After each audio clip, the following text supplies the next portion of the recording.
All right, I'm going to give a rather lengthy demonstration of the firmware improvements on this Blue Box that I've designed that uses an Arduino as the logic and tone generation hardware. And I've added a total of 9 signaling systems, including some in fact, some very old legacy European and UK tone-type trunk signaling systems that are long out of use, but are included here for historical purposes. So just a little bit about the hardware initially. So I've got a 16-digit 4x4 standard matrix keypad on here, a switch for power, a LED to indicate various operating modes, and a jack to mono 1/8 inch jack to plug in this earpiece that's been scrounged from an old Western Electric 500 telephone desk set. The box was given to me by a friend of mine, Douglas. I think it's a great little box for the case. The keypad fits pretty well on top. I think it's like $2 at Walmart, and I think it's designed to hold crayons, but it actually makes quite a nice little enclosure for the box. So looking on the inside, you can see there's the Arduino itself is this tiny little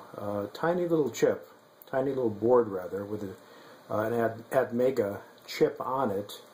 Has a bootloader on it and a USB port for uploading the software and doing debugging. This replaced the original Arduino Micro that I had purchased at Radio Shack. This one cost $29 on sale at Radio Shack, the bigger one. I had this in the prototype box. After I got the code working pretty much to my satisfaction, I looked around on eBay and found that the Chinese have been selling knockoffs of the Arduinos, complete with bootloader and a very small form factor, this tiny little form factor. It sacrifices a few of the output pins and a couple of the LED connections. I think it's missing a reset button, but in general it has all of the functionality and works as a drop-in replacement with a couple of minor pin changes during the compilation of the program to adjust the tone output and the keypad input pins. So you can see here the keypad ribbon cable has a connector that plugs directly into the headers that can be soldered on that come with the board, and they actually are included with it.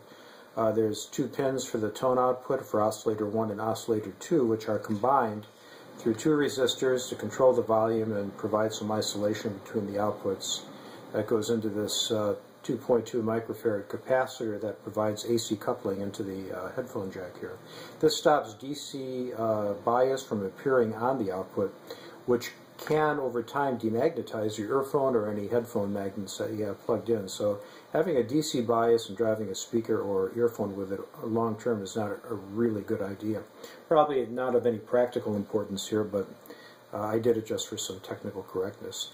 The output of the box is a square wave, actually 2 square waves, so the tones don't sound as pure as they could, and it does cause some intermodulation distortion in the earpiece, but they're recognizable. They do work. They work on my Project MF Blue system that emulates an old R1 US in-band tone signaling system. So they do work, and I've tried the C5 function on a couple of other simulators that are running in Europe, and all the functions seem to work, the DTMF dials and everything else. So in general, even though it's square wave, it still functions adequately. So the whole thing mounts on the top, which is kind of nice. We'll snap it back in the box, lock it down with the 2 tabs, and plug in the earpiece and power it on. So when you turn it on, the light flashes and you get 3 2600 Hertz cheeps to indicate that the box is powered up and initialized successfully. There are 9 operating modes on the box, and they are selected by pressing and holding one of the first 9-digit keys on there. So first key is MF, the first mode. Plays the standard MF keys.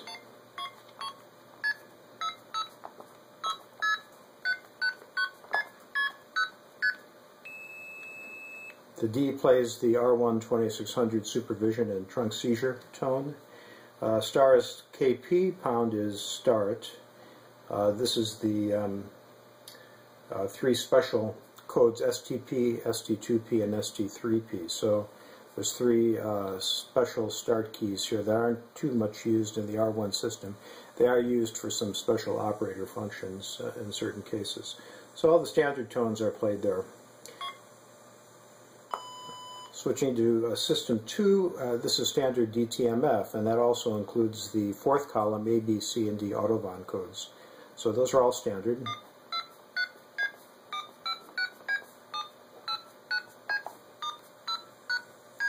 And in this mode, the D key doesn't play any type of trunk seizure key because DTMF, as far as I know, was never used on any sort of inter-trunk or inter-tandem signaling mechanism. It's strictly used as a digit addressing scheme for end-user telephone lines, POTS lines into the Class 5 switch. So again, standard touch tones there. Mode 3, pressing and holding, selects the CCITT number 5 mode. In that mode, all of the MF keys are exactly the same, except in C5 mode, on a C5 trunk, the seizure mechanism is a little bit different. There's actually two tones, a compound tone that's played when you press the D or the seizure key. The first tone is the clear forward tone, which clears off the line that you've already dialed to establish a blue box call. And the second tone seizes the line, reseizes that same trunk again, and then thereafter you can use KP and then dial your routing digits. The D key plays, therefore, that compound tone.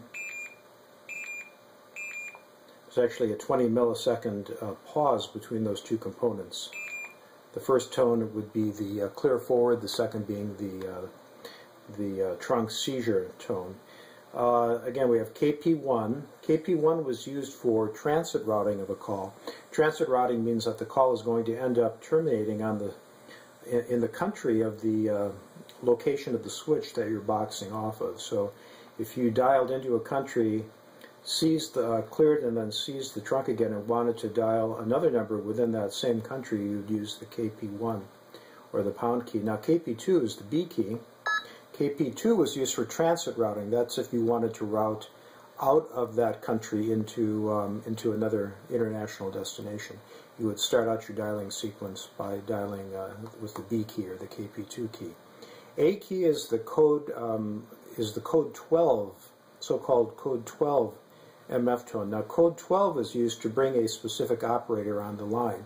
So an operator might give you her number for some reason. For example, you were placing a person-to-person call, which isn't too common anymore, but if you wanted to get hold of a certain person who was unavailable, that person would be given instructions to call an operator back to reach you, and then if word might be left with you to call that operator back, an operator could reach a specific operator by numerical ID by using the code 12 tone in a certain dialing sequence. Code C is similar. It's code 11. That would just bring an inward operator on the line if it was dialed in the correct portion of the sequence. So this was basically equivalent to the KP121 code in the U.S., which would get you an inward operator. There's actually a C5 dedicated tone for that. So that's C. So moving on, we'll press and hold 4. This is the so-called SS4, or Signaling System 4, or CCITT number 4. Now, C4 was a very unusual system used primarily in Europe and the Mediterranean regions of the world. A fairly old system. It uses two tones, 2040 and 2400 hertz, to represent a 1 and a 0 bit. And thereafter, each one of the digit keys and various control functions are encoded using a 4-bit or nibble worth of tones. So one, for example, would be 0001. That would be encoded by using 2040 as the, let's see, let me get this right. 2040 was the 1, 2400 was the 0. So you can kind of work out the encodings on the digit keys. They're very straightforward. We have equivalent code 12 and code 11, which are encoded actually as binary 12 and binary 11 in the 4-bit sequences. And then the other keys had various other functions that I won't get into in a lot of detail. There were a couple of different types of seizures that could be used in an SS4 system. But let me play some of the tones first of all to show you what they sound like.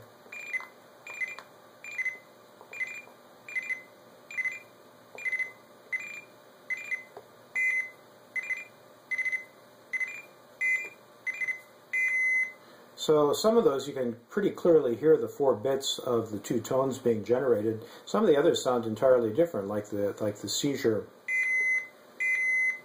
This is actually the clear forward sequence. It's a compound tone of 2400 and 2040, played with a certain set of durations. When that's played, it does clear the line forward, so it hangs up on the call while leaving you still able to seize the trunk, but the trunk at that point is not seized. Thereafter, you would have to dial the equivalent of a C5 or an R1 KP to seize the trunk, and there were actually 2 KPs, this one and this one. And one was used again for terminal routing within the same country that you were seizing the trunk off of, and B was used for international routing. A and C were used for code 12 and code 11 operators, as I described. So the functions are very similar, but the tones and the way that the digits and the signals are encoded is entirely different. Moving on to System 5. This is the North American 2600 pulse dialing system that used 2600 instead of DC pulses to transmit information to old step tandem switches that used to be in the network. Switches used to talk to each other in a mechanism very similar to the telephone dial that was used in subscriber equipment, except instead of having the dial interrupt a DC path to the switch, this would actually send the signal over an AC coupled trunk using 2600 tones. So the seizure is very familiar to those who've used a Blue Box. It's exactly the same as for an R1 system, except the digits are encoded by sending pulses of 2600 at 10 pulses per second with a 66% make-break ratio.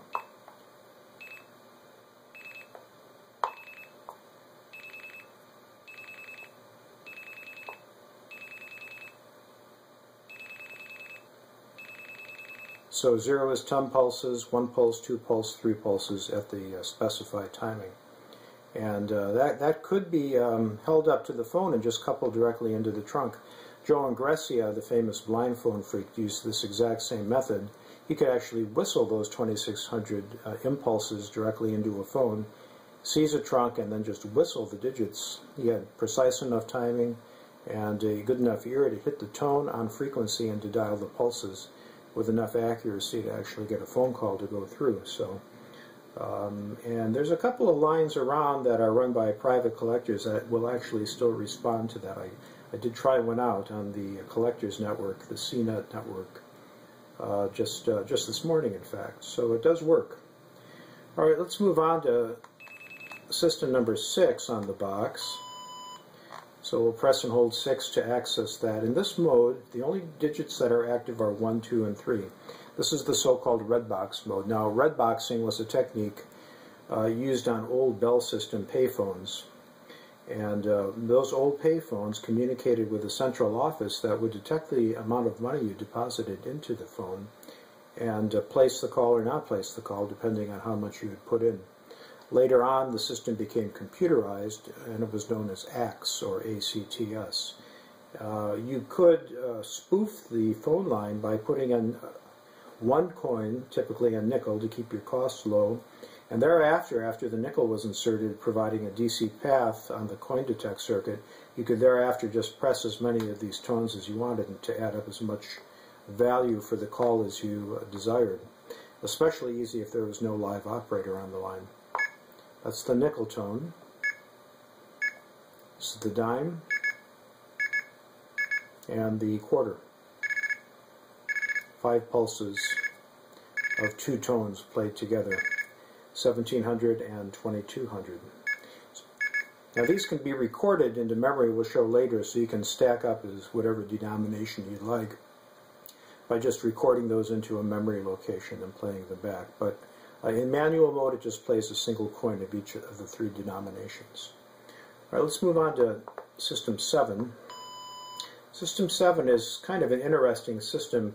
It actually wasn't very easy to freak back in the day. It's called the R2 system, also known as MFC in the UK.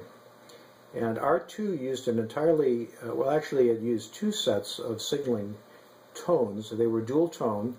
To represent the digits, there was a forward set that was sent in the direction from the near end to the far end on a trunk. There was a totally different set of tones that was used in the reverse direction coming back. And it was a so-called compelled system in that when you dialed something, you always had to get an acknowledgement back from the other side. But it still could be freaked manually by a phone freak with a good ear. Now the seizure sounds kind of strange for this. It's extremely high in frequency. In fact, this particular frequency, which is 3,825 hertz, 3825, is well above the passband of a normal telephone circuit. It was the so-called out-of-band signaling. So you could not play this into a subscriber telephone and seize a trunk. You had to have another way of getting access into that trunk. But internally, within the telephone network, this tone was used to indicate trunk status. So I did include it there just for completeness. But were there any of these circuits left, you could not play that tone into the phone to seize the trunk. These tones sound very raucous. They sound just very odd if you're used to the nice melodic sound of MF tones, and I'll play a few.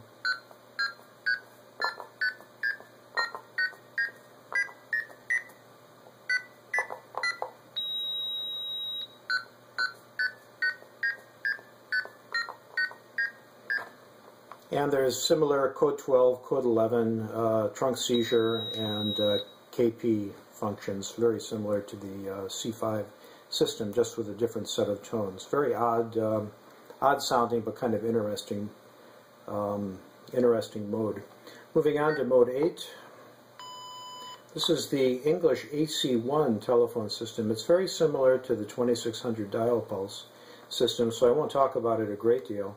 Except instead of a 2600 seizure, this uses a two-tone system. It uses one tone to clear the line, which is 750 hertz, played for a fairly long time. I think there's a 2-second seizure on that. Then it uses another tone to seize the line. So this clears it. This tone, which is 600 hertz, actually seizes the trunk. A little bit shorter than that and a different frequency. And thereafter, the dial pulses are sent using a frequency of 600 hertz. So quite a low frequency.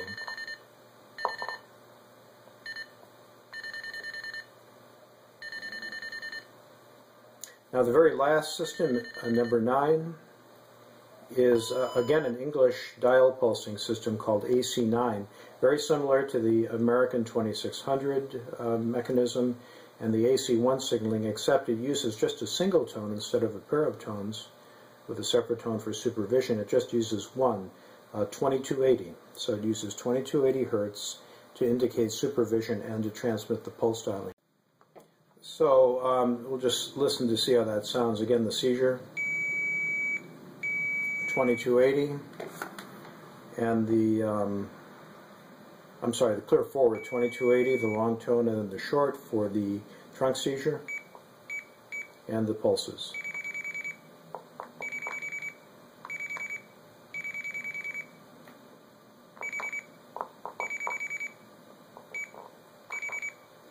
Very good. So those are the 9 systems that we've got. So let's go back to the MF system. Now, one feature of the box that's kind of nice is that we have some control keys over here. The first control key, if you press and hold it, goes into and out of memory playback mode. This will play back things that you've stored into memory. So, for example, let's go into that mode by pressing and holding A. We hear a low to high beep and the light comes on. Now we're in memory playback mode. Now I do have some sequences pre-stored in memories 1 through 6. However, up to 32 digits can be stored in any of the number key or memories corresponding to the number keys, and also the star and the pound key. So we've got some things stored in 1 through 6 right now. just to give you a sample of how this can be used. So let's go out of here before I demonstrate that. To actually do a recording, we would first of all select the signaling system we wanted. So in this case, we'll select MF, and then we press and hold the B key to initiate recording mode. Now that light comes on, and we're in recording mode. Now we can actually type in the phone number sequence that we'd like. So let's do that. There's the trunk seizure, and there's a little chirp that sounds after each key to remind you you're in recording mode.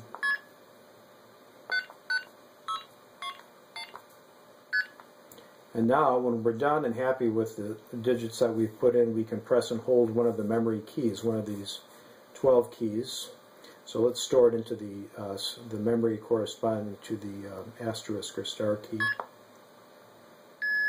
And now we'll go into playback mode, and we'll play back that sequence.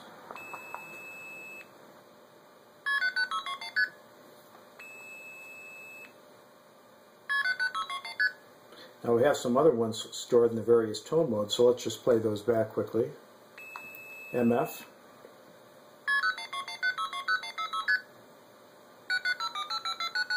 DTMF, or touch tone. Number 3 is CCITT 5, or C5 with a different seizure, and clear forward tone.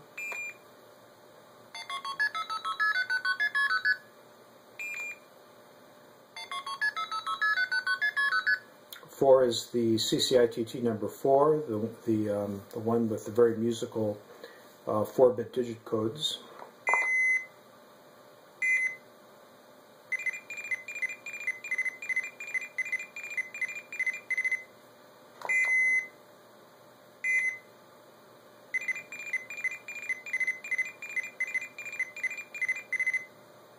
Number 5 would be the dial pulse, 2600. Seizure.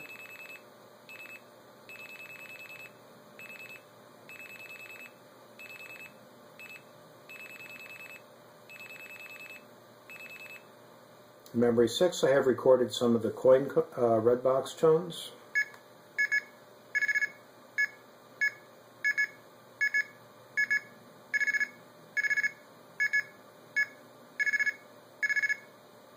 Number 7, I have recorded some of the strange sounding R2 tones, typical dialing sequence.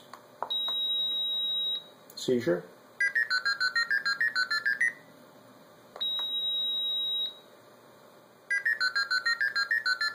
Very odd sounding. Number 8 is an AC1 dial pulse sequence with a seizure and, a clear forward and a seizure included at the beginning.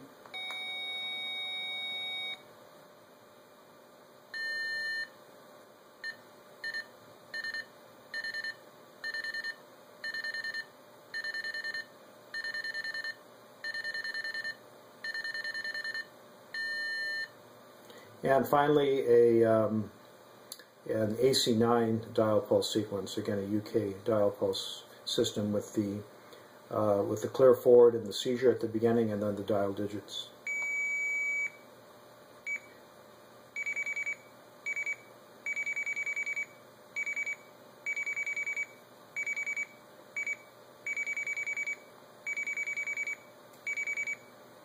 So that's about it. It was quite fun to go into the old standards and talk to some old phone freaks and try to find out some timing details of how to actually code this up. You find when you have to write the software for it, you actually have to know every last little detail about how you want the tones to sound, because you're in complete control of them. So it does force you to think about the different functions and how they're actually implemented. So it was a kind of an interesting exercise to go through. Again, quite easy to code. It's all coded in C and C++ techniques using the standard Arduino IDE, or Integrated Development Environment, which is free, so you can download that for nothing and easily build one of these yourself. Just buy one of these keypads, which are all over eBay, and one of the tiny little Arduino micros. I do have the code available freely, and I also have a schematic and some cheat sheets and some charts showing all of the tones in the various different modes that are available, and I will post the URLs for that here on YouTube.